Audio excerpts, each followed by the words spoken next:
ప్రజా సమస్యలపైన మాట్లాడాల్సినటువంటి అసెంబ్లీలో ఈరోజు క్రిస్టియన్ వర్సెస్ హిందుత్వం అనేటువంటి చర్చ జరిగింది. ఇంతకు మించిన దిగజారిన దిక్కుమాలిన చర్చ ఇంకోటి ఉండడం నాకు తెలిసి. అచ్చెన్నాయుడు గారు లేచి మాట్లాడుతూ అతను మాట్లాడినటువంటి స్టార్టింగ్ 5 నిమిషాలలోనే కాంట్రవర్సీ చేశారు.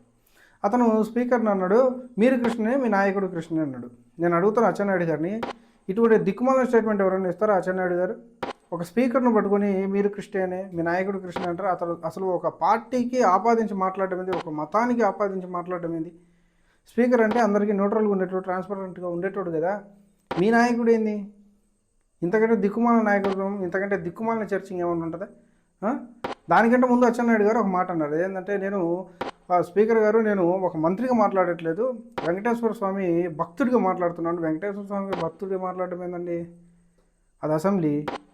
మీరు భక్తుడిగా మాట్లాడంటే బయట ప్రెస్ మీట్ పెట్టి మాట్లాడండి. అసెంబ్లీలో పోయినా ఒక భక్తుడిగా మాట్లాడేది. ఇటువంటి స్టేట్మెంట్లా మీరు అసెంబ్లీ సాక్షికి ఇచ్చేది? మంత్రి గారు, ఇటువంటి స్టేట్మెంట్లా? ప్రజలు చూస్తున్నారు, ఊస్తారు ముఖం మీద.